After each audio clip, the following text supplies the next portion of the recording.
And then we go forward and we watch Endgame. Avengers Endgame when the Hulk is on the rooftop talking to the Ancient One to get the Time Stone from her, the Infinity Stone. She says that, oh, Doctor Strange is over there performing surgery. You're a little bit too early. And she already knows that Stephen Strange is going to be a Sorcerer Supreme and he's supposed to be the best of us. So it kind of doesn't make sense when in Doctor Strange, she wasn't going to train him. But then when we go to the past in New York during the attack in Avengers. Years before, She says that she was going to train him. So I think there's a little bit of a loophole there that they just don't care about.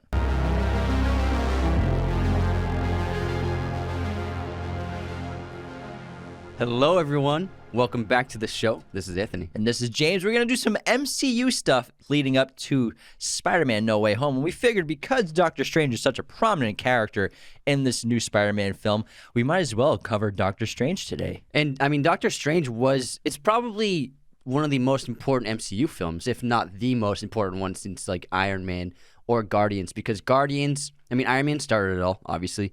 Guardians expanded into the universe, into the galaxy. So it gave you that wide scope of the entire galaxy of characters.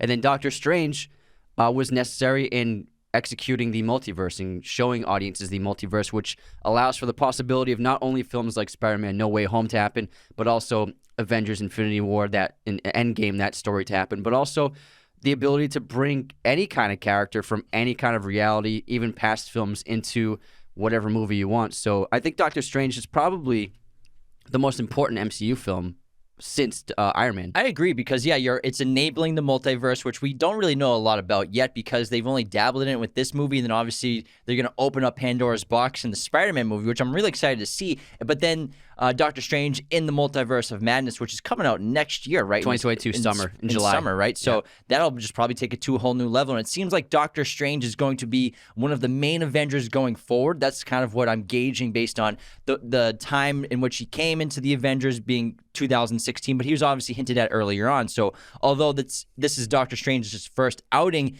in an MCU solo movie, the character has been teased in earlier films. So in Thor in 2011, the Orb of Agamotto can be seen among the treasures in Odin's chamber.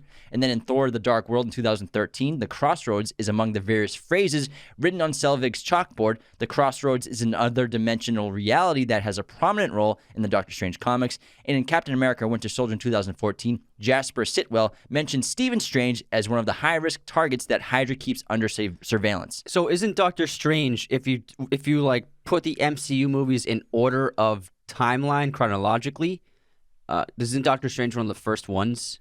What do you mean? Time-wise, chronologically. Stephen Strange's character? Yeah. Is he established as Doctor Strange? No, that's after New York. After New York? Yeah. Okay, got it. Because remember, we'll talk about there's a loophole in this film and in the MCU in general that actually relates directly to that. But before we continue, the best way to support Raiders of the Lost Podcast is to become a patron at patreon.com/Raiders of the Lost Podcast, where you get awesome perks like podcast schedules, personalized videos, Patreon shoutouts on the show, and a weekly bonus episode every Wednesday that only you'll have access to. We just also launched our podcast masterclass online course. So for anyone who wants to start a podcast or improve their current podcast, our 22-chapter, 46-video lesson course will give you all of our secrets behind the scenes of our show to learn how we achieve the success that we have so far. The link is podcastmasterclass.teachable.com, or just go on our website, raidersofTheLostPodcast.com, and you can find the link to Teachable there. Check out all of our sources of content as well, our custom movie posters, our merch. Follow, subscribe wherever you're listening and watching on YouTube. Hit the notification bell, and thank you so much for tuning in around the world. Now let's get back into Doctor Strange. So what were you just asking me? So actually, I have the list. So Doctor Strange, if you watch the MCU movies in chronological order, it's like the 18th that you would watch. Yeah, so it's kind of like in order when it came in the right spot. They say you watch it after Black Panther. So it goes Spider-Man Homecoming, Black Panther, then Doctor Strange, then Thor Ragnarok. Although there is, so just to go to the loophole so I don't leave everyone on the edge of their seat that I was talking about. I was on the edge of my seat. So in Doctor Strange, there's the scene where he first shows up to the Ancient One's temple and he wants to get trained by her and learn the arts to heal himself. And the Ancient One, played obviously by Tilda Swinton, the Sorcerer Supreme, rejects him, casts him away, and doesn't want to train him. And then it's Chiwetel Ejiofor's character, what's his name? Mordo. He convinces the Sorcerer Supreme to train Doctor Strange. She doesn't immediately want to do it.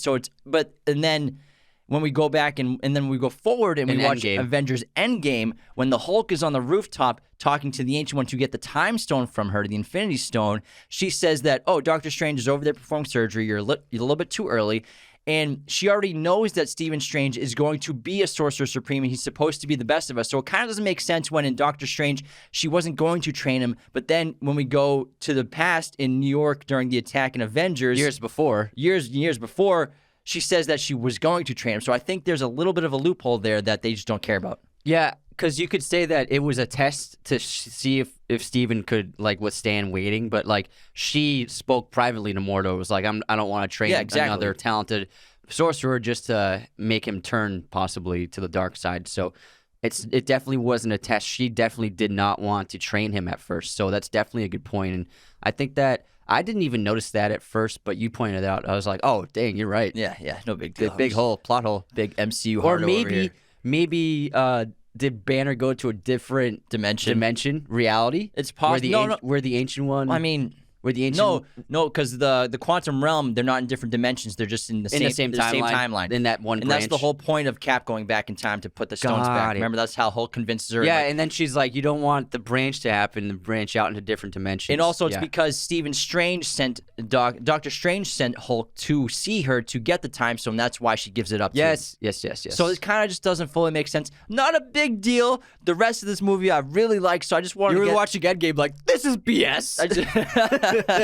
No, it's just something that inaccurate that I've always been wanting to talk about when we eventually covered Doctor Strange. It's just one little thing that, when you're writing 30, when you make 30 movies in 10 years, there's going to be some discrepancies here and there. It's not a big deal. Great point. But overall, I like Doctor Strange. I think it's a lot of fun. The visual effects are really incredible. It feels a lot like, this movie reminds me like it's like Inception plus The Matrix plus like surrealism all combined to make this really cool film. Yeah, and plus science. Like they used astrophysicist was an assistant on helping to create the quantum realm and understand like the science behind it and what it would feel and look like. So they definitely did a lot of research and put a lot of effort into portraying that multiverse, that endless set of endless alternate realities that are just infinite. Yeah, so astrophysicist Adam Frank served as a science consultant on the film to advise on how to portray changes in the human experience of space and time. Frank also helped Marvel conceive their ideas for the multiverse, can't talk today, as well as suggest dialogue and belief stances for the characters. In the multiverse in general is just vastly different parallel worlds, along with vast different realms of existence, which means that there are infinite possibilities of what characters can come in and leave and join different dimensions in parallel worlds, which is so interesting. And in terms of, it's cool how they depict magic in this film because magic's not like Harry Potter magic where you're creating magic from within yourself. When you use your wand as basically like a lightning rod of focusing your magical energy. Like an antenna. Yeah, antenna, thank you. Yeah, I got you. Perfect. But in this world, magicians, they tap into energy interdimensionally, and they bring that energy from different universes and different realities into this one, and that's what creates their magic. I really like that concept of the energy isn't coming from themselves. Like Stephen Strange doesn't have magic in him. He has a great talent of being able to tap into magic from the other dimensions and bringing it into his reality, which also makes you wonder, is Wanda's energy, Wanda Maximoff's, her chaos energy, I mean, I don't know much about it, but I'm guessing it's probably something similar where she taps into energy from other dimensions as well without even knowing she's doing it, which that's like a big difference between them two, where he's controlling it and he's trained to use this energy, whereas she basically sometimes can't even control it, and sometimes it's just so powerful, but it just comes innately to her because she's technically a mutant, and she's not trained at all, but she can just tap into it naturally. I think you're actually absolutely right. Yes. Just my guess, because it seems so much the same, especially the scene. So when Steven starts his training and he's actually taking it seriously, he's going through all the books, he's addicted to the knowledge of what he's learning, the spirituality and everything once he accepts it. And there's the shot where he's progressing very quickly in his training. He's asleep, but his astral projection is awake reading through books. And then it's a really cool shot of him reading while he's asleep doing something else. And it's the exact same situation in WandaVision at the end of the show, the last shot of the show, when Wanda is just sitting down like meditating or something, but then her astral projection is going through stuff as well, right? Yeah, exactly. Something like that. Exactly the same. So I think it's obviously, I think you're right that it's the same kind of magic. I think she's like reading a book in reality, but then her astral projection is doing like spells. Yeah, something like that. Yeah. I haven't seen it since it premiered and we saw it. What do you mean? You haven't seen it 6 times? So I think you're right, and I love the concept that you're talking about, where it's the magic works, where it's harnessing energy from other dimensions of the multiverse. Yeah. In terms of Spider-Man No Way Home, it looks like, I mean, from the trailer and from what I predict the story is about, it seems like Doctor Strange will be the villain of No Way Home, but like a villain, a necessary villain, but still like a hero in the world. Like, he's still a good guy, but maybe he and Peter have completely conflicting viewpoints on the conflict, and they're both might be right in their own ways. And it might just Doctor Strange isn't like an evil villain, but he's just trying to stop Peter accomplishing his goal. I think that Strange could possibly be the antagonist of the movie. Maybe, yeah, the antagonist, or at least the catalyst, obviously, for the dimensions opening up. Yeah, the multiverse. for sure. Because obviously, Stephen Strange, the character played by Benedict Cumberbatch, super interesting. He's highly intelligent, highly successful, but also highly arrogant. And obviously, in Doctor Strange, it takes for him to finally achieve the power that he does, he has to let go of himself being the center of attention, let go of his arrogance. But it's my guess is that just like how when he was the top surgeon, you could say neurosurgeon in the world before his car crash and everything, when he was the most arrogant probably in his life, maybe even though he humbled himself in Doctor Strange in this story, got his powers, then becomes the Sorcerer Supreme eventually. Right? Is he a Sorcerer Supreme? Yeah. Yeah. By No Way Home for sure. And then they defeat Thanos because he went and did the projections and predictions, and he's like, that one. And he's got his arrogance back. We're like, I'm Doctor Strange. I stopped Thanos. Obviously, it was me doing. We need to do this. So maybe he's so arrogant again. He thinks he can create this impossibly complex spell for Peter Parker to have everyone forget who Peter Parker really is as Spider-Man, and that's what opens up the dimensions and everything. So maybe it's his arrogance that is the villain. I do wonder, that would make sense because it is, I mean, the entire setup of No Way Home, making that spell is grossly irresponsible. And so it could be a sign of just his continued arrogance within him that he hasn't fully erased, of him being like, I can do this spell. Screw you, I think so too. Just the way he's like walking around in like the sweatshirt with the mug. He's like, "Don't worry, I got you, Peter." How dare he wear a sweatshirt? And so arrogant. That's an arrogant sweatshirt. He's just walking around like, "I'm the man." But Wong's like, "Don't cast that spell, Strange." He's like, "Don't worry, I got you. Got you, Peter." That's just my theory. That's what it looks like. Yeah, but I think he's gonna be the antagonist. But I love Doctor Strange because it's kind of like Ragnarok and Guardians. We know we've seen dozens and dozens of superheroes in these films, and obviously DC was putting superheroes as well. But now we see sorcerers, and we see magic and supernatural abilities and astral self-projections and the self-healing soul power that Doctor Strange eventually learns. And I think it's a lot of fun to just change up the concept to not just like super strength and being a hero and like genetically enhanced, but now we have a magician and a sorcerer. It's fun. Yeah, I love that aspect to the character, and it's a great addition to the MCU. It was great to see. It was very refreshing. And also, I still prefer for solo movies for characters to just be their solo movies. I know a lot of people love not just the Avengers team-up movies, but when other characters are in the solo movies of other MCU characters, like Tony Stark in Homecoming and stuff like that. But I still prefer when a MCU character has their film, it's their film only. Yeah, I like Homecoming a lot, but it feels like an Avengers movie. Yeah. Tony Stark and Captain America are in there a lot, especially Tony Stark, because he's in like half a dozen scenes at least. And same thing with like Civil War. It's more of an Avengers movie than a solo movie. I just like when a character, they have their own conflict that they have to deal with on their own without help from the other Avengers. Yeah, no one's coming in at all. That's why I like Doctor Strange as well. And also, the visual effects of this movie are exceptional. And it's really interesting if you watch behind-the-scenes footage of this movie, because it's pretty much the whole movie was shot on green screens around Doctor Strange. And obviously sets built with green screen windows and stuff like that, but there's a lot of green screen production in this. Great use of practical lights at the same time, though, for especially the magic powers and the portals. So, like, whenever characters are using the sling rings and obviously those like glowing orange orbs around their hands. They're actually holding these glowing flat discs to create that practical light on themselves and their environment so that they don't have to create that in post-production. That's something like lightsabers. That's the only con to the older Star Wars movies is you don't see any light from the lightsabers on the actors' bodies or faces. Yeah. And then they did that. They corrected that in the new ones where, if Rey has her blue saber, the blue light's pouring on her face. Yeah, so that's important for when I saw the practicality. trailer for Force Awakens for the first time and the blue glow is on Finn's face, I'm like, that looks epic. Yeah, it looked really cool. Yeah. And also the rope that Doctor Strange uses a lot, that was just like an LED strip rope that he used. So stuff like that is very practical, but it helps so much. Yeah, I will say though that there is a ton of CGI in this There's a film. lot. And I feel like it does look great. It got Oscar nominated. It didn't win, but it does look great. I just feel like there was a lot of opportunities for practicality when they went CGI, especially in terms of the cape, The cloak.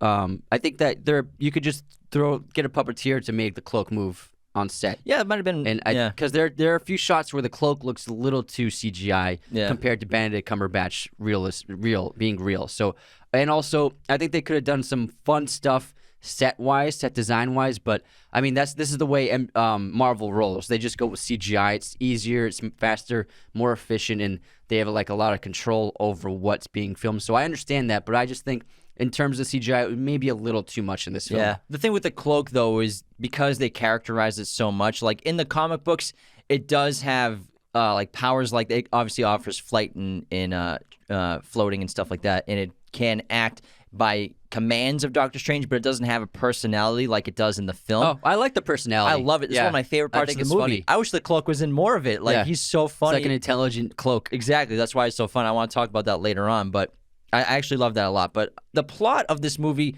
even though it seems complex with all the magic and sorcery, but once you get down from that, it's a pretty simple plot, and it works really well. So it opens with the theft of the Book of Cagliostro, which was a successful act of infiltration undertaken by former Masters of the Mystic Arc member Caecilius, who's played by Mads Mikkelsen, awesome actor, and his followers, the Zealots, into the Carmartage Library. Carmartage, sorry guys. It's a weird pronunciation. Carmartage Library to obtain the ritual from the Book of Cagliostro, which will not just grant them power from the Dark Dimension, but also allow its ruler, Dormammu, access to the Earth and its dimension. And Caecilius I think he's a really solid MCU villain, and it's a great opening sequence for the film. It's a very different I remember when I watched it, I was like, oh, I'd never see anything like this in the MCU. I think they knocked the opening out of the park when, not just from them killing the librarian, like beheading him and showing it with the shadows. Like, it's like, it reminded me of how the animated Disney films would show violence off screen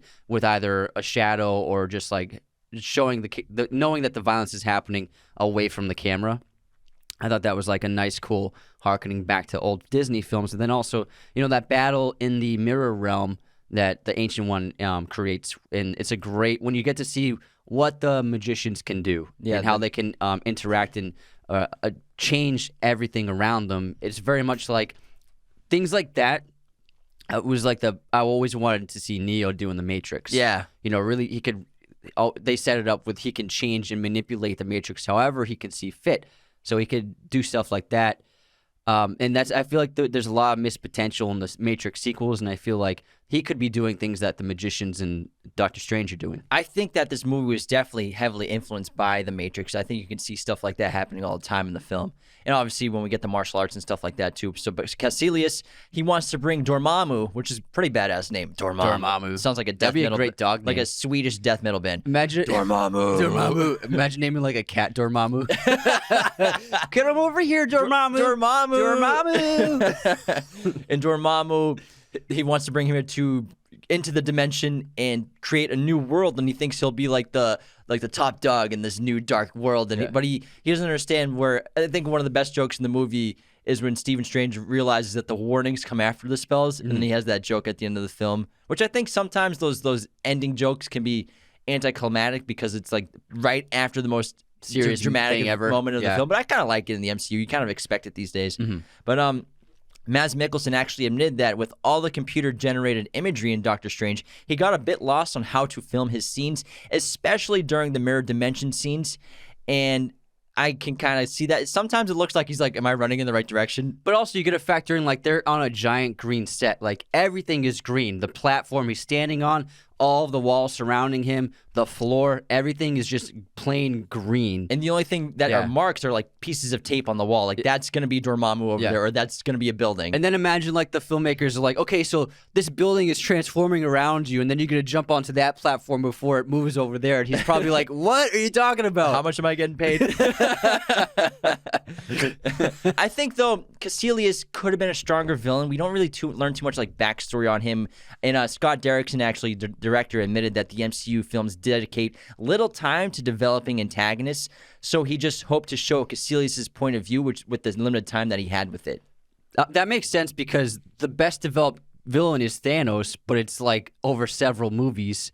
I would say that the best developed character for one film could be Obadiah in the first Iron Man. I think that for villains, I think that he's got the best villain arc in one movie alone. I agree. Yeah, that's a great point. Yeah, he's the only one that they've really knocked it out of the park with it just being the standalone film, not arcs throughout multiple films. Yeah, Thanos is the best arc, but in the Endgame arc is cool, but a lot built up to that. You know what I mean? It might have been better if you have Caecilius as part of the Ancient One's temple, but maybe it's like events leading him up to betraying her, eventually stealing the book, maybe while Strange gets there at some point. Maybe that would have worked better. I like that. I think if Strange is there and Caecilius is there, but he's also like kind of he's beginning to lose his belief in the Ancient One and what they're doing. And then like the middle act of the film, he could betray them all. Maybe kill a character that we've known.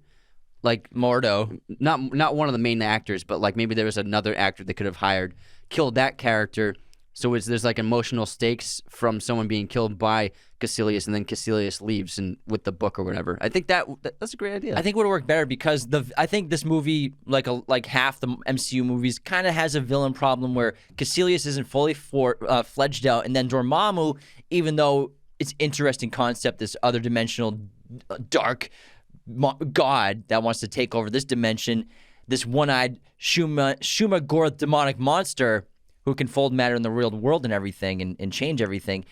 We don't get too much of him. It's just in the third act of the film when Strange does the time loops to keep him trapped to make the bargain. Maybe it would have been more interesting to have Caecilius have more of a role, because what I do like about Doctor Strange compared to other superhero movies, not just Marvel movies in general, is there isn't mass destruction at the end of the movie. Everything's put back together and it's okay. It's just like a couple skyscrapers get taken down. They don't even show that happen too. Yeah, exactly. So that's what I like about it, where it's not just mass destruction like pretty much every other superhero movie. And there could have been a rivalry between Strange and Caecilius if the Ancient One grew to really taking Strange on as a protege. It's a good idea. And then Caecilius would have been jealous of the attention that Strange was getting from the Ancient One instead of himself, and that could have added to his anger to leaving and also forming a conflict between him and Strange. Hey, MCU, are you listening to us give these amazing plot ideas? You want us to remake Doctor Strange? We're not going to remake it, but maybe bring us in for writers for Doctor Strange 3.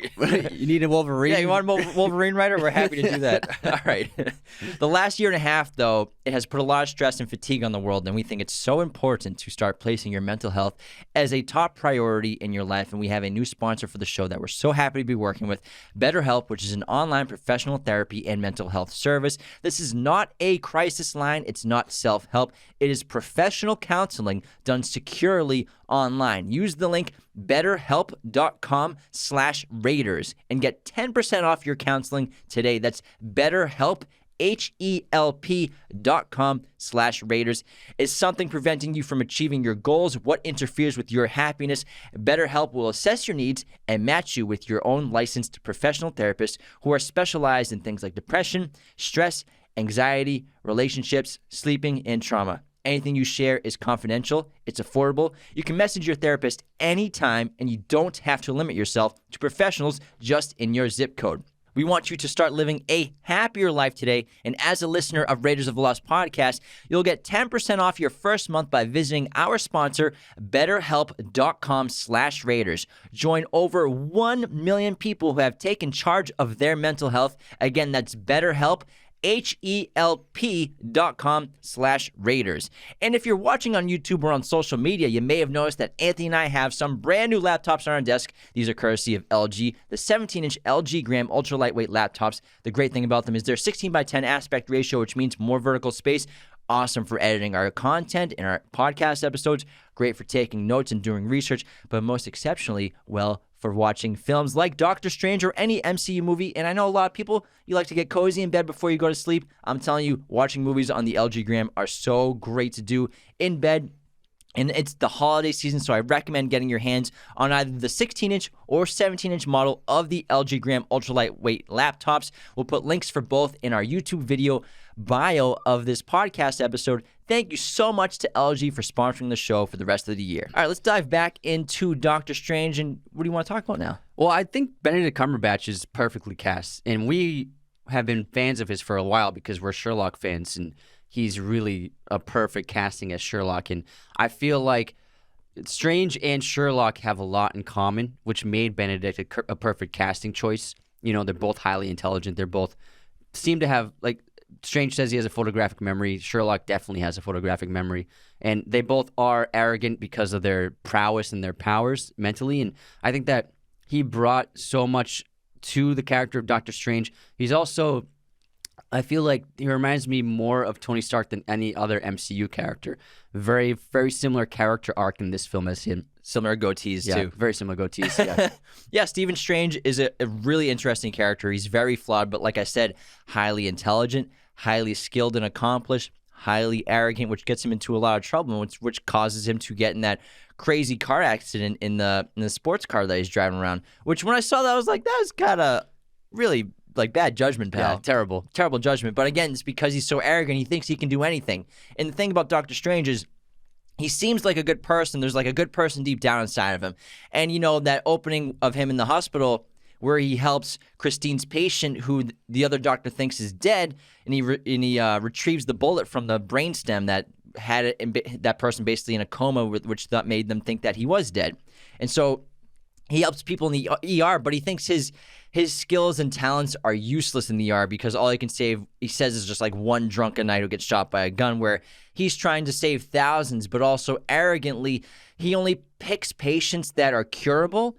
He doesn't pick patients that are incurable, and he only picks patients that will make his resume better. So he's really all about himself. It's like a lawyer who's just interested in cases they know they can win. Exactly. It's kind of like the devil's advocate. Exactly. Like Keanu Reeves' character, he rejects cases that are difficult or questionable for victory, and he only takes cases that he knows are like a sure thing, like I can win this case. He's a perfect record. And Doctor Strange says he has a perfect, like, are you trying to ruin my perfect record? So he won't even try to help somebody in desperate need of life-saving surgery if it might ruin his reputation. But ironically, he became a doctor because his daughter, I mean his younger sister, she died of some kind of illness or some kind of, I can't remember, some kind of injury. She died young. And that inspired Stephen Strange to become a surgeon in the first place so that he could save lives. But ironically, well-intentioned as he was in his pursuit of becoming a surgeon, all of his success has gone to his head. So I think that his priorities and his motivations have changed as he became an adult and became more successful. And I think his motivations went from, I want to stop people from dying like my sister died, to becoming more of someone who's, like, he has good intentions, but he wants to be like infamous. He wants to be a famous doctor throughout history. He wants to be known for causing the cure of some kind of thing, or maybe developing a surgery that would save, thousands or even countless lives in the future. So even though he does still have good intentions, he's more selfish than anything now. Yeah, and as the Ancient One points out to him, he's full of fear and arrogance, and he's afraid of failure. That's one of his biggest character flaws in his life, and obviously he's full of arrogance, and he has to let go of both and realize that it's not about you in order to start to accept the spirituality and belief, because he goes from a man of science to a man of faith and belief and spirituality. But at first it's ironic because when he goes to the temple to speak with the Ancient One, and Dr. Stephen Strange spent decades acquiring knowledge as much as he could, and he seems like a very curious person when it comes to information about medicine and science. But then when he's introduced to this world of infinite knowledge and infinite information and things that he could never imagine, he rejects it immediately. and also because it's not based in science. Yeah. That he thinks of. He thinks in reality in the confines of this reality, whereas he is unaware of the multidimensional plane of existence where there's so much more than what he's ever even thought of. Yeah. And casting Doctor Strange was a little difficult because they wanted Benedict Cumberbatch at first, but then he couldn't fit Doctor Strange into his schedule. He's a busy actor. He's in a lot of productions. Also, Sherlock, the BBC show, was filming at this time as well. And he was doing a theater production as well. And so Marvel, they turned their attention to, there's like a dozen or half a dozen actors on a short list. Joaquin Phoenix was top of the list, and that was rumored for several months where they were in negotiations, actually, and they were working out the contract, and everyone thought that Joaquin was going to be announced as the new Doctor Strange at the 2014 San Diego Comic-Con as part of the Marvel's panel, but he didn't show up, and then he left negotiations, and, I think a multi-deal... I think he realized that, do I want to be in 12 movies in the next 10 years about being the same character? Because Joaquin, not that there aren't great actors and artists in the MCU, obviously, but I think Joaquin is more of a guy, he doesn't like to do sequels, and he likes to pick really interesting and dark characters as well. He wouldn't probably have been able to do Joker if he did Doctor Strange. You wouldn't have gotten that from him. Yeah, and that's not to say that, the Doctor Strange character isn't cool, but, it's not like the other roles that Joaquin has played where they're very different from any kind of a blockbuster or Hollywood film. They really tap into psyche, and some of them are very dark and very disturbing and very complex, and it's not really suited to something like the MCU universe and stuff he likes The Master. to do. Yeah, The Master is a great example. But also her is a phenomenal role as well. So maybe he wouldn't have even had time to do films like that he wanted to do. And then so eventually when he dropped out, they had a list of Joseph Gordon-Levitt was on it, Jared Leto, Daniel Radcliffe met with Marvel, Ryan Gosling, Jake Gyllenhaal, but eventually Benedict Cumberbatch was able to fit Doctor Strange into his schedule and sign the deal. He looks exactly like the Doctor Strange comic character. He does, yeah. I think he might be the most resembling of the actual comic. Yeah, I think you're right. Yeah. And, Doctor Strange, he's not perfect. But once he gets in that car crash and his hands are destroyed, and I love when he wakes up because he's so arrogant. He wakes up and all he cares about is what did they do to my hands? What procedures did they do? What did they do to my hands? They ruined me. You ruined me. The doctors ruined me. Rather than him ruining himself, he did it to himself. Yeah, exactly. He doesn't trust anyone else. You know what I mean? Even though he's not. I mean, it doesn't say what kind of surgeon he is. He's a neurosurgeon. Neurosurgeon. Okay, so I mean, there are definitely experts in the field of repairing body parts like hands that he wouldn't even have the necessary training in, but he probably has read about it enough. Well, yeah, he's a super genius with photographic memory and probably the best surgeon on the planet. So even though he's a neurosurgeon specifically, I'm sure he does a ton of research. So he's trying to do all these new experimental surgeries and treatments, and all these doctors are failing at fixing his impossible to fix hands. There's no fixing them. And even Christine's some things just can't be fixed, and he rejects that. He rejects her. He's going broke. He's living in this amazing condo that is empty now because he's lost everything. He's trying to take out loans for experimental surgeries, and that's when he finally learns from his physical therapist about the man who walked again after breaking his back, and the man thought it was impossible, but then he walked past him on a street after he stopped coming to physical therapy, tracks that guy down playing hoops, and he tells him about Karmatesh. And what's great about the Doctor Strange goes through a lot of transformations, because first he is focused on, so he loses everything, and then he's focused on repairing himself, and when he can't repair himself, he searches alternate methods, and he becomes a sorcerer. And he gets to the point where, near the end of the film, where the Ancient One says, if you want, you can make your hands the way they used to be, but you would have to be like that guy in the basketball court. That you just have to go back to your normal life, and you won't be able to be you wouldn't be a sorcerer supreme. You wouldn't be part of this battle, and you would just be, Dr. Stephen Strange again. But he makes the choice of keeping his hands injured in order to serve a higher purpose than himself, and it's a great character decision. And really, I think that's the key to the movie ultimately working, is his decision to sacrifice the life he used to have and sacrifice his hands to be the hero that the world deserves. Yeah, it's a great point, because even when he's training, he's like, I don't want to be a part of this mystical war. I just want to get my hands back and heal myself, because Jonathan Pangborn, the character who had a broken back and healed himself, Strange thinks that it was a therapy set, the therapy with this place at Karmatesh, and he thinks the Ancient One healed him, but then he finds out that Jonathan Pangborn uses powers from other dimensions to fix himself. So he's not like he's like fully healed. If he stopped using the other dimensional power, he would have the broken back again. So like when Mordo in the post-credit scene takes his powers away and then he becomes paralyzed again. Yeah. Great. I think it's like really one of the better post-credit scenes. Yeah, Mordo seems like we'll get to Mordo later on, but let's head into our intermission. How's that sound to you? Sounds great. All right, let's start with our movie quote competition. What do you got? But I was gonna go to Toshi Station to pick up some power converters. Say it again. But I was gonna go to Toshi Station to pick up some power converters. In a very whiny voice. I'm stumped. Luke Skywalker in A New Hope. Oh. He was very whiny. Yeah. He is very whiny in the first one. His uncle. That's when they get R2-D2 and C-3PO. Yeah. It's like, go clean these up and program He doesn't them. want to do it. He's like, Uncle. That's good. That's a good one. All right, here's mine. What's wrong with you? What are you screaming for? Every 5 minutes there's something, a bomb or something. I'm leaving. I'll say it again. What's wrong with you? What are you screaming for? Every 5 minutes there's something, a bomb or something. I'm leaving. Is that Kevin Hart or Chris Tucker? Yeah, it's Chris Tucker. What movie? It's gotta be one of the Rush Hour movies. Rush Hour 1. Fifth Element. Or Fifth Element. Oh! Remember the bzzz? He's always like, yeah. Corbin Dallas. Corbin Dallas. Corbin Dallas. Corbin Dallas. I love that movie. He's really funny. He's so good in it. Yeah. All right, guess movie release year. The Other Boleyn Girl. With ScarJo and Natalie Portman. Ben's also in it. And then He is. Eric Bana is the lead. I'm going to go with 2006. 2008. Damn. Here's mine. Air Force One. I love this movie. Harrison Ford is the perfect president. Yeah. Get off my plane. I think this is the early 90s. I did all Gary Oldman for this quiz, for this trivia Cool, session. man. Cool. He's a great villain in this movie. Mm-hmm. I'm going to go 1991. 97. Oh, man, it's that late in the 90s? Wow. That's crazy. I thought it was early 90s for sure. Nah, he's Harrison Ford's pretty up there. But he still looks good.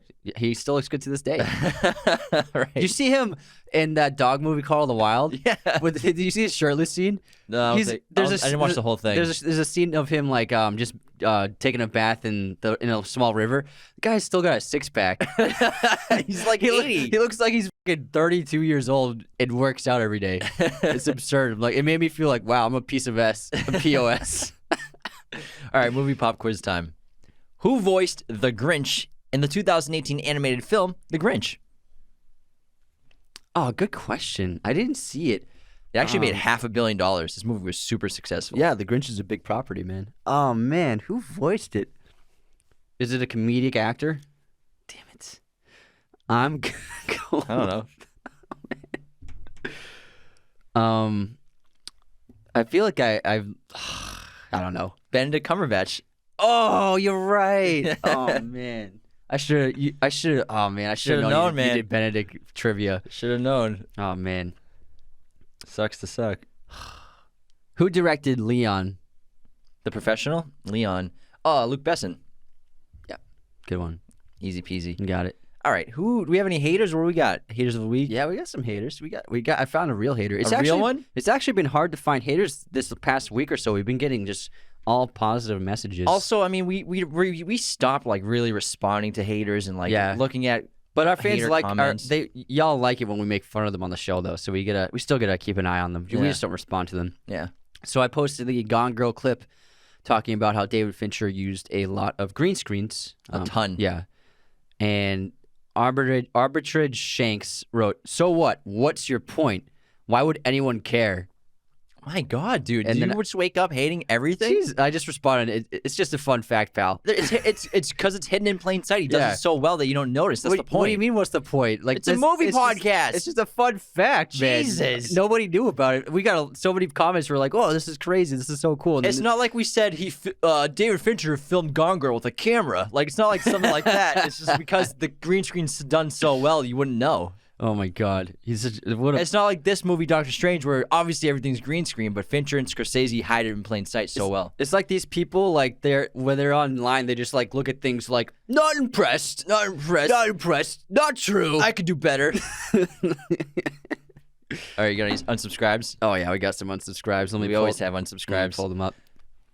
All right, for our Coen Brothers Fargo Lebowski episode, Billy Bob Joel wrote, laughing at fictional character's death, 1-star ratio plus booze plus unsubscribed.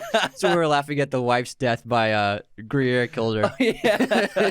we were giggling about it. But then we go, not that it's funny. It's just that it is funny. Yeah, that's not funny, but you're supposed to laugh at it. It's a dark comedy. Yeah, and then when you posted your Spotify rap playlist, M Gomer 117 wrote, "Wow, what a nerd! Unsubscribed." It's literally Hans Zimmer. I had 14,000 plus minutes listened to for Hans Zimmer, and I'm in his 0.01% audience. Oh yeah, which I did the math on Spotify. It's the top 80,000 listeners on his. Spotify. Oh wow, like we are like some of the biggest fans of his in the world. Because he has like 8 million listeners around there per month. Like it gives the monthly listener count, and we're in the. It's probably even more precise than that because that's just people who listen. But we're probably even smaller than that percentage. Yeah, probably because that's people who just listen every month, not counting people who come in all the time randomly. Yeah, and I doubt they go any lower than 0.01%. Yeah. We could be like 0.006%. We're basically but they rounded best up to, friends with Hans Zimmer. Yeah, he's our guy. If only he knew we existed. I know, right? Man, that'd be so cool. Okay, and then I messed up in the Lebowski. I called Lebowski's sandals jewels, but Justin Becker called me out. He said, "How dare you respect jellies by calling them jewels? I demand a public contrite apology, or I will be unsubscribed." Justin Becker, I do not apologize, but I will say I was wrong. But I will never apologize. All right, so is that it? I have a top comment that I really liked. Who you got? I posted the clip in Jurassic Park. The way they did the ripples in the water cups is they played a guitar string underneath the dashboard. Yeah. And that created the vibration on the surface of the water. And then Jay Fleming 621 wrote, "Dang, dinosaurs could play guitar? Insane. Insane." That just cracked me up, man. Oh my God, that's so funny. That's a good one. Dude, I love the internet because even though there are so many evil, terrible people like that first one, like people like that, that was such a funny comment. I giggle all the time when I read stuff like that. It killed me. That's good. I didn't know dinosaurs could play guitar. How do you hold the paddles? All right, supporter of this episode, top one, is a 5-star review from Gabby Anderson. Best podcast for any movie fan. Super entertaining and informative podcast. I love all the trivia and behind-the-scenes facts that the brothers bring to every episode. This is an excellent podcast to listen to for any movie fan. Keep up the good work, guys. P.S. My fiance made a bet that I couldn't get you guys to read my review during an intermission. Would you mind helping me out, or else I will unsubscribe? You're welcome, Gabby. Gabby, I hope you put a lot on the table. I hope we get a little cut of that bet. Let us know what it was. What was the bet? Well, depending on what it is. I don't know. Actually, yeah, never mind. If it's like Thai food, give me like some orange chicken, please. All right, on this day in film history, today is Monday, December 13th. In 1950, James Dean begins his career with an appearance on a Pepsi commercial. In 1956, Anastasia, comeback film for Ingrid Bergman, is released in the U.S. Ingrid Bergman won an Academy Award for Best Actress in this film. In 1989, Driving Miss Daisy was released. It also won Best Picture in 1990. And in 2001, A Beautiful Mind, based on the bio by Sylvia Nassar, directed by Ron Howard, starring Russell Crowe, premieres in Los Angeles, won Best Picture in 2002. And happy birthday to Steve Buscemi and Jamie Foxx. You know, De Niro's first ever role was in a Lincoln commercial. Was it really? For Lincoln Cars. Yeah, he's like, it's set in the, I think, the Bronx, in the Little Italy neighborhood, and then he got like a new car, and he's talking to his parents about it, and they're super, super Italian. Wasn't Bryan Cranston one of his earliest roles in like a car commercial as well? Maybe, yeah. I think I remember seeing that. My streaming recommendation for this episode is going to be Mrs. Doubtfire on Amazon. Nice. I love like family movies during the holiday season. It just makes me feel so It's warm. a great family movie. It's a great one. It makes you feel so good, and it's so funny. Robin Williams in his prime. It's an awesome movie. It's one of his best. Amazon Prime just added The Hunt for Red October. It's a really underrated war film about... Jack Ryan, right? No. No, that's the a different one. This is okay. with Sean Connery. Oh, no, it is Jack Ryan. I'm sorry. That's okay. It's Jack Ryan. Alec Baldwin plays Jack Ryan. Yeah. Yeah. And it's a great film. Really good. John McTiernan directed it. Oh, okay. So he made Die Hard. Yeah. I love that guy. Yeah. Predator too. He's a really underrated director. And Sean Connery's awesome in it. It's very similar to Crimson Tide, where there's a situation, a possible conflict, and then Alec Baldwin, his character, has to convince Sean Connery to not fire on an enemy Russian ship. All right, let's get back into Doctor Strange. And how about, real quick, let's talk about Christine, played by Rachel McAdams, who I think is one of the best actors in the MCU because she's such a terrific, talented actress. And I was hoping that Christine would have a little more of an integral role going into the third act of the film because I thought she was a great character in the first and second act. But she kind of disappears after the Ancient One dies. I was hoping she'd come in there, maybe help Doctor Strange out maybe a little more.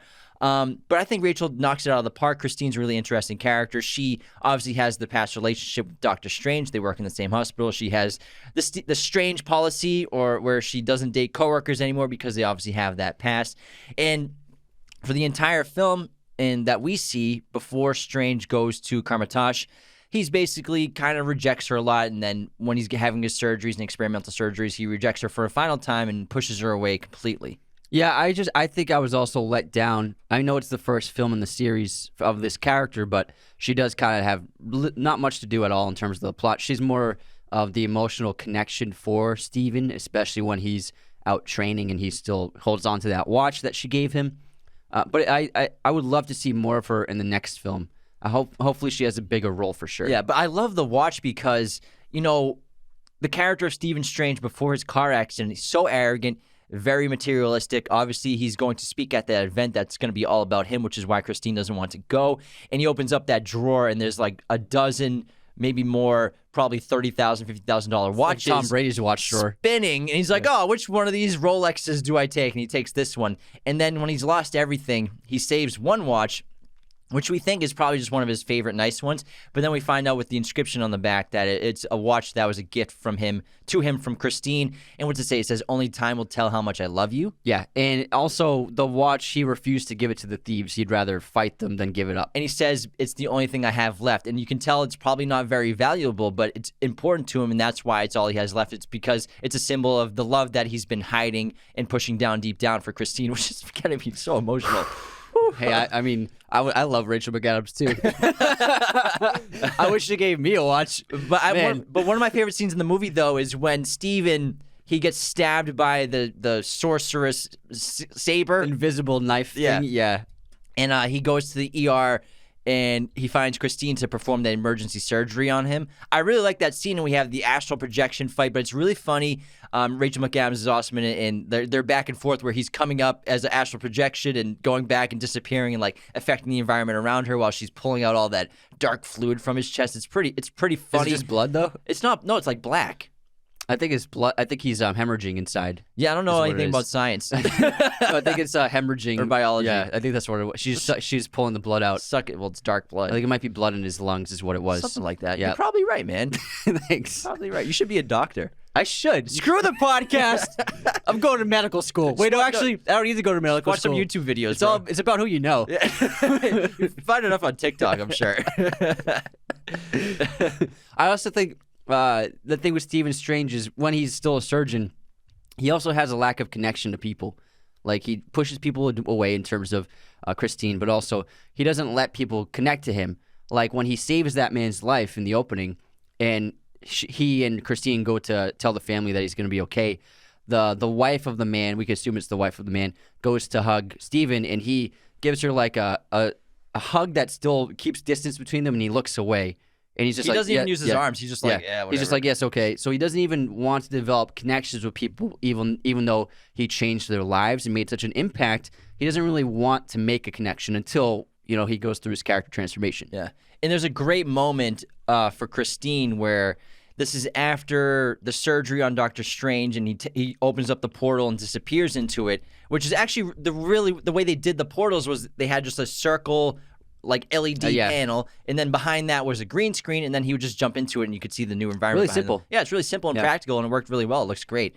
And then after he disappears, Christine turns to the camera and then a broom falls down and she screams and shrieks, that actually is genuine because that broom wasn't supposed to fall down, and she doesn't break character because Rachel McAdams is such a great actor. So Scott Derrickson kept it. It does look like she really was terrified. Yeah, that makes sense. She screams, man. That's a good scream.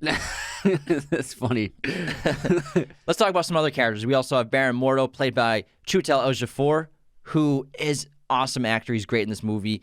He has a great accent. He does have a great accent. I can't pinpoint where his accent is from in this movie. I wonder where. Want me to look up where the character is from? It's a really specific accent. It doesn't sound. I couldn't pinpoint it, but he's one of our favorite actors. He's in so many great films, and I'm very excited for him to be the villain of the next one. Yeah, because he's a supervillain eventually. Yeah, he'll become the villain of Multiverse of Madness, is what I would guess because of how they ended this film. But he felt betrayed by learning that the Ancient One has been taking power from the Dark World to give herself everlasting life, and also the betrayal of changing using the Eye of Agamotto. Eye of Agamotto to change the makeup of reality. He's also against. So I think that Mordo is a complex character who is so committed to committed to their craft that the betrayals really dig deep within him and cause him to become a villain. Yeah, he's so into the purity of what they're doing and the rules and the disciplines that when he finds out that the Ancient One is drawing power from the dark dimension to preserve her life for centuries, he feels incredibly betrayed. And even at the end of the film, when Doctor Strange saves the day with the Time Infinity Stone, he's still upset, and Mordo is upset with that because, what's he say? The bill will come due. The bill is due. The bill will come due. The bill comes due. Bill comes due. And that's actually from Doctor Strange comics, when Doctor Strange received constant warnings of the bill coming due for wielding magic. In consequence, he attracted the attention of the anti-magic scientists, the Empirical, who severely depowered the magicians of Earth. So Mordo feels very betrayed by, eventually you could say, by Doctor Strange doing that as well. And he thinks there's going to be major consequences. And I think it's going to be a great segue into him being a villain. He's a villain. I'm guessing for the second one, he could be like a magician who just keeps sucking the power from other magicians. Maybe. Until he's like so powerful, like no other sorcerer can compare to his strength. Besides Doctor Strange, probably. Doctor Strange will need some help from Wanda, though. I think Chiwetel will be a major player in that sequel. I'm very excited. I hope so. I'm sure, yeah. Because he's such a great actor, but he hasn't had like the big movie. You know what I mean? He's been in some great films. Yeah. Well, 12 Years a Slave. 12 Years a Slave, but like still, like I'm sure not many people even know his name still to this day. Like probably mainstream. Because the first time I saw Children of Men, I thought he was exceptional in that movie. Great. That was like my early exposure to Then Chiwetel. Red Belt, the UFC, the MMA one is a really good one. Yeah. Made by Paul Haggis. That's a great film that he was in. I think it was just 2006, so that's an older one. But he's a super talented guy. And then obviously Inside Man and also American Gangster. Yeah. So I'd like to see him finally get these big leading films and big productions. He was just in that new Antoine Fuqua movie with Mark Wahlberg too. The dimensional one. Yeah, he plays the villain in that. So, we love Chiwetel, so it's awesome to see him getting these big roles, and to see him as a big baddie in the MCU is going to be awesome. I do have one problem with this movie. Only one? One major one. Okay, let's hear it. So I really like Doctor Strange. I think it's in my top 10 Marvel movies. But what happens in this movie, it doesn't really make too much sense, where when things go wrong, there are no magicians around. Like, so when Caecilius attacks the New York Sanctum, and then Doctor Strange accidentally gets thrown in there through the doorway. He's in the New York Sanctum, and there's nobody there. And then there's just like that one master of the Sanctum who dies pretty quickly. But it's like there are no other sorcerers in the New York Sanctum at all, because it's not like Caecilius has been there murking people inside the Sanctum. It's like Doctor Strange watches him arrive. You know what I mean? So they just showed up, and there's no other sorcerers there to defend the Sanctum except for this one guy. And then also in the third act, when things go wrong and like all hell breaks loose and the Sanctum gets destroyed, like there's no other sorcerers except for Wong, Mordo, and Strange, because like while he was training with the sorcerers, like we saw so many not just trainees and young sorcerers, but we saw several masters, like that master with the one hand, and there are a couple other masters in the backgrounds of shots that the Ancient One just speaks to for a moment here and there. So there are lots of sorcerers, but they just never appear. Like there should have been like an army of sorcerers when the climax was happening. Maybe there aren't as many as we think. Yeah, I guess, but like what happened to all of them? Maybe they're all at the different temples protecting from Dormammu from coming. I don't know. I kind of agree with you. That's my biggest qualm with the movie is like there were no other sorcerers around. I get it. But speaking of sorcerers, now I want to start talking about the Ancient One, Sorcerer Supreme. But first, I'd have to check out the Ancient One's book of Cagliostro, but I highly doubt that there is a self-grooming spell in there, so I recommend getting the Lawnmower 4.0 groomer from Manscaped.com using our coupon code Raiders of the Lost at checkout for 20% off and free shipping on your entire order today from Manscaped.com. They also just launched a bunch of brand new products, including their 2-in-1 shampoo conditioner, which has cologne infused inside of it, as well as their body wash. It smells great. I'm using it every day in the shower, have been for about a month now. They're also expanding their line even more in January so that they cover basically all the products that guys need in their everyday lives, not just for grooming, but you'll see. I'm pretty excited to finally get some of that stuff in. Their Lawnmower 4.0 groomer is skin safe, has a 7,000 RPM, waterproof, has built-in light, so you can use it in the shower. Fellas, go for it. And just join the over 2 million men worldwide who are using their products. I highly recommend everything. Anthony, I've been using them for about a year now.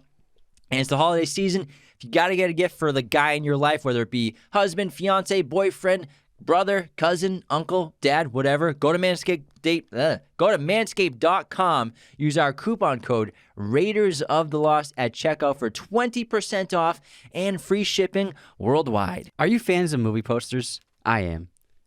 If you want to get some great movie posters, head on over to movieposters.com and use our special promo code Raiders10 to get 10% off your order today. The holiday season is just around the corner. There is no better gift to get the film lover or TV lover in your life than awesome movie posters to deck out their room or house with. Our set is covered in these amazing posters. High quality stuff, everyone. Movieposters.com has all sorts of sizes, framing, backlighting, whatever your poster needs are. They can handle it, as well as pretty much every film or TV show imaginable. Head on over to movieposters.com. Use our special promo code Raiders10 to get 10% off your order today. And our other amazing sponsor, Arc Studio Pro, is offering a very special deal. $30 off their membership if you use our link, arcstudiopro.com/Raiders. Arc Studio Pro is the most efficient, streamlined, and elegant screenwriting software on the market. I use it every day for my screenwriting needs.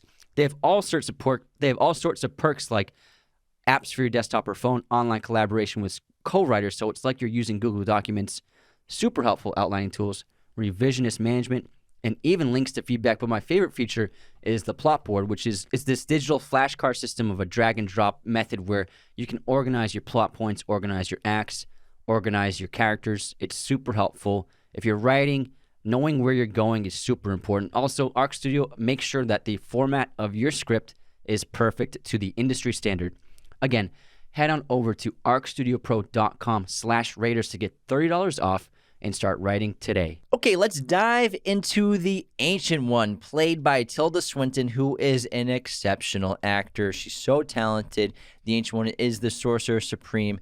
And I think we have to talk about, obviously, that this film was accused of whitewashing for giving the role of the character known as the Ancient One to Tilda Swinton. The character in the comic books is of Tibetan descent. And I think that I found out, obviously, this filmmaker scrubbed the Tibetan origins of the character from the comic book altogether, in large parts over fears of offending the Chinese government and people and losing access to one of the world's most lucrative film markets. According to an insider account in an interview with Robert Cargill, a screenwriter, he offered an explanation for why the Ancient One was no longer Tibetan. The issue is one of the thorniest involving China and other nations. The Chinese Communist Party and its army occupied Tibet in 1951, and Chinese leaders are well aware that many non-Chinese believe that Tibet should have independence or greater autonomy, so they didn't want to alienate the entire country of China from seeing this film, because I don't think they would have screened it. And I think that's definitely the case, if that's totally true. And I think the filmmakers really dropped the ball, because they said, so their explanation for casting Tilda Swinton was, and this is from Scott Derrickson, he decided to cast a non-Asian actor in the role, but to still take the opportunity to cast an amazing actress in the male role. So he said that it would be perceived as exploiting an Asian fetish by casting an Asian actor, which I think is just kind of BS, because this could be an opportunity of like bridging the gap between two cultures, like so many films in the past Also, if this kind of ritual, if this kind of like mysticism, spirituality, religion is based in a certain culture, it only makes sense to cast someone from that culture. You know what I mean? It doesn't make sense to be like, it's offensive if we cast someone in that culture. It's like, no, that's accurate to the culture, so cast an actor from that area. And I think they kind of just like lied about why they cast Tilda Swinton, because they were like, we don't want to be racist by casting an Asian actor, but ultimately it was way more racist to cast a white actor in the role of what is historically an Asian character. And making them of Celtic descent, the Sorcerer Supreme. So I think it's just a slap in the face of that culture by saying, we're not going to use your culture at all, and so we're just going to plant a white actor in the role. So I think they just messed up. Well, yeah, nothing you can do about it now. No. The Sorcerer Supreme, though, is a very interesting character. She teaches Stephen Strange to reorient the spirit to heal the body, because Stephen Strange goes to her desperately out of trying to heal his hands to get back his life, which he thinks he can only find meaning in his work, and without it, he has no meaning. And initially, he rejects the spirituality and belief in the endless potential of knowledge, and then it's really cool when the Sorcerer Supreme, the Ancient One, pushes Stephen Strange for the first time out of his body to reveal his astral projection, and then throws him through the dimensional time loop or whatever it is. It's really fun. It's visually stunning, too. It's a great sequence. I like the hands part, when all the little tiny hands start growing out of his fingers and sprouting and branching off. It's creepy. It's super creepy. I feel like I always see like little nods to 2001: A Space Odyssey's ending. There's a few, yeah. Traveling through the dimensions in that as well. Especially like the POV of light passing by on all directions. But I feel like there's a couple that are definitely frames, it looks like, from that. Yeah, definitely. I think that it was still a little too CGI for me. I feel like, because Kubrick did so much, it's all practical, and then Terrence Malick did a lot of practical effects when he made the Tree of Life with space. And so I think that there still could have been some great practicality involved in the creation of that sequence. But still, it was very cool. Yeah, so the Ancient One eventually takes on Stephen Strange after being convinced by Mordo to take him on. And he becomes a very fast learner, obviously. And then we see his extreme curiosity as he wants to read as many books as he can. He steals some from the library from Wong while he's listening to Beyonce, which is pretty funny. And then he wants to get his hands on the Ancient One's private study in her private books in the book of Cogliar. Her Harry Potter series, the first edition. So, yeah, and then that's where he learns of the spell that brought back in the Cagliostro, the spell that brought Dormammu, or it was bringing Dormammu to their dimension and gave Caecilius those the connection between them, yeah, the purpley eyes. Yeah, the purpley eyes. The eyes are actually those are a practical special effect. They're behind the scenes photos, and it's like they actually did that on the actors' faces. Well, the makeup, but the glowing part, the glowing, obviously, yeah, the glowing CGI, but everything else, all is makeup. like the cracked, like destroyed skin. Yeah, I think it looked great. It looks great, yeah. And Mads Mikkelsen kills it. Like, there's that scene when Strange traps him in that suit, and then Mads has a great chunk of dialogue, and he's literally crying while he's speaking. It's like, whoa, this guy is a crazy good actor. It's amazing. And one of my favorite parts between the Ancient One and Stephen Strange is when Stephen, he won't let go of his arrogance. He won't let go of his fear of failure. And he can't create, with his sling ring, the circular dimensional portal to go to different parts of their dimension. He's having trouble versus everybody else being able to do it. And in order for her to convince him to lose his fear of failure and let go of his arrogance and realize it's not about him, is leaving him on Mount Everest and disappearing through a portal and closing it and forcing him to have to let go of all of that to create a portal to save his own life. I like, because does Immortal, I wasn't sure if he said this. Did he say to the Ancient One, not again? Yeah. Yeah, so clearly people have died, frozen to death on Mount Everest. Not again. They get there and Stephen Strange is just like frozen, blood pouring out of his ears. Half the dead bodies that are on Mount Everest are from the Ancient One. Ancient One, that's 300. Gonna crack a couple legs to make an omelet. Yeah, but eventually she turns out to be a great teacher, and her death is pretty sad, but also she accepts it. It's time basically for her to pass on. It doesn't really feel like she's her spirit, like, because they show the evidence of spirituality, so like seems like her spirit's just gonna pass on to the next plane. But I love the dialogue, and she's talking about how I've thought I've been so ready to welcome death at my entire life, but now that it's here, I'm still trying to stretch out every single moment to be as long as possible until she eventually goes. Yeah. And I think another highlight of the film is the fight in the New York Sanctum between Doctor Strange and the Caecilius and his goons. I think it's a really great fight. The goons. The Zealot goons. The zealots. We never get their names, but I think it was a lot of fun. Very creative, especially the hallway sequence. And I think it was a really fun action sequence, very reminiscent of like the hallway scene in Inception. I think it was really cool. Yeah, so how about we talk a little bit more about some like magic and relics and stuff like that. I love magic and relics. The mirror dimension, I think, is a lot of fun. It's a parallel dimension that allows the user to practice their magical abilities and fight their enemies without the public's knowledge. This is a training program. Yeah, basically the Matrix.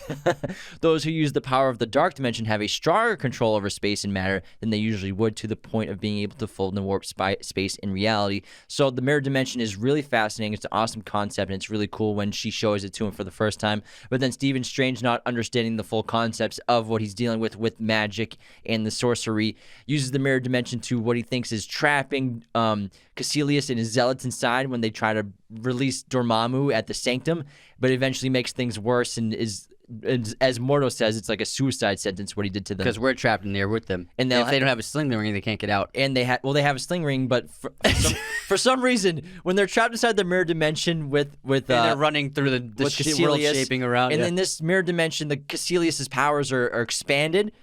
They keep making the portals, but they keep making the portal like 4,000 feet in front of them. So that he makes the portal, then like, all right, let's run to it. And then they don't make it in time. It's like, dude, just put it right in front of you. It's like a football field away. It's like, oh man, and then we have to run up this skyscraper. The Caecilius keeps stopping them. It's like they have no time to get to it. Like, why is it just not like right in front of them? Why is it more like, dude, just put it right there and we'll jump through it in 1 second.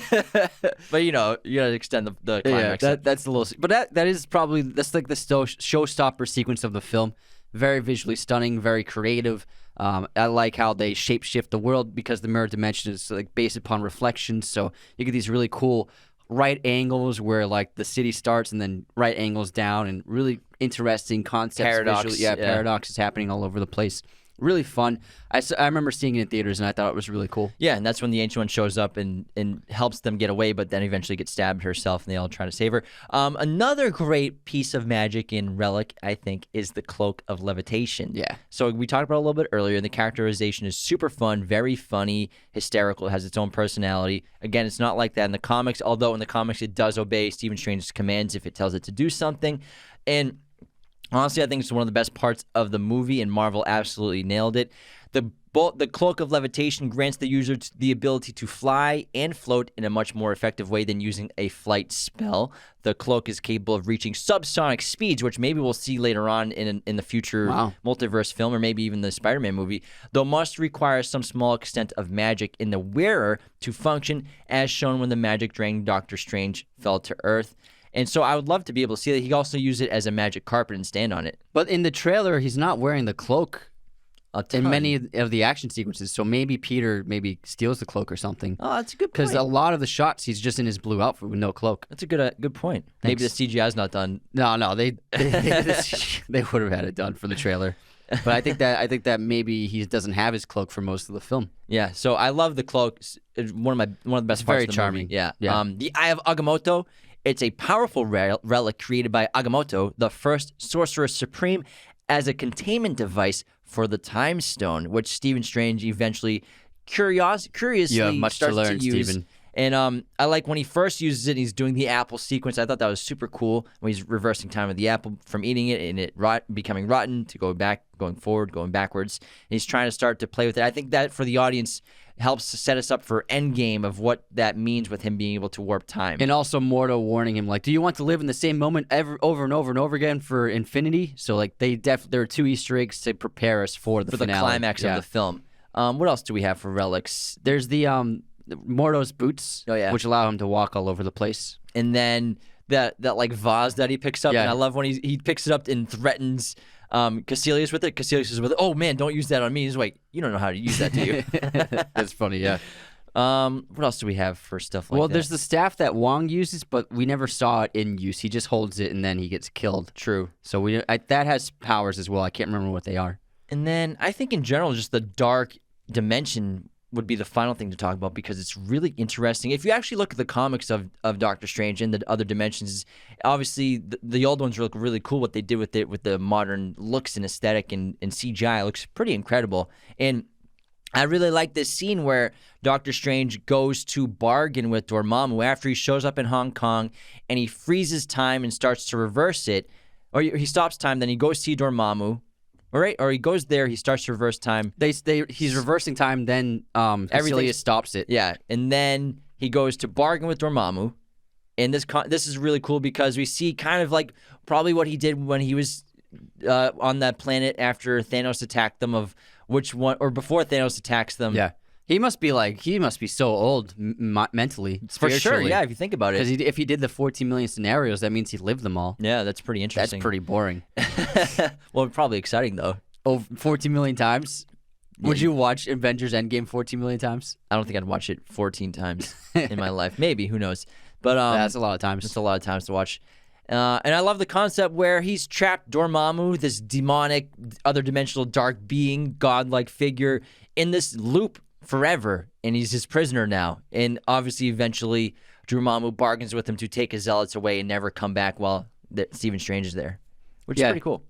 Yeah, I think it was a really interesting finale. It's not what we were expecting. Like, oh, this is going to be like an epic battle between Strange and Dormammu, but it's more like he outwitted him. He outwitted him, and this is a great character moment for Doctor Strange and Stephen because he's sacrificing himself to be here to save the planet rather than always wanting everything to be about himself. He's basically, I'll stay here forever, for an eternity with you, forever doing the same thing. You don't think I will? Try me. I'll do it. So that Earth in that dimension in my world is safe. I will do that. So this is like a full character moment for Stephen Strange. Yeah, great point. And then I think the best shot of the movie is like the final shot when Strange is walking through the Sanctum Sanctorum towards that big window. Like he's fully fledged Doctor Strange up the stairs. Now. Yeah. Great. That's the best shot of the movie, going up the stairs, silhouetted. Great hero shot. So I think that was a great finale. Yeah, and I really enjoyed this, and we get it. Obviously, if it's 2016 when it came out, we get the tease of the Time Stone, the Infinity Stone. We get the teases of the multiverse. Which then the Mortal post-credit scene. Yeah, and then also there was the Thor post-credit scene with Doctor Strange inside that the was Sanctum. Funny. Yeah, that was funny. He keeps filling up his beer and stuff like that, so that's a good time. Overall, this is a really great MCU movie.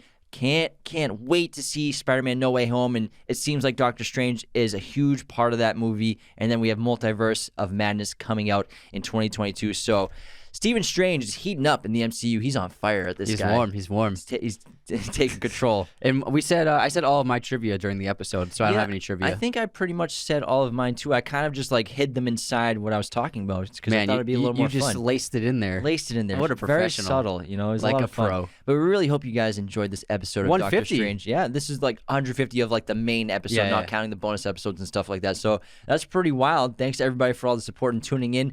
Let us know how much you love Doctor Strange and how excited you are to see Spider-Man No Way Home coming out very, very soon. I'm sure you all got your tickets. We can't wait to check it out. Become a patron today at patreon.com/Raiders of the Lost Podcast. Thanks so much. Bye, everyone. Thanks so much for tuning in to Raiders of the Lost Podcast. Be sure to subscribe if you're new. Hit the like button, leave a comment. Find us on all audio streaming platforms, Spotify, Apple Podcasts, Google Podcasts. Wherever you listen to podcasts, you can find us. Find us on Twitter, TikTok, Instagram, Raiders of the Lost Podcast. Be sure to check out one of these other videos right here for more content on our favorite films and breaking down all kinds of movie content. Thanks so much.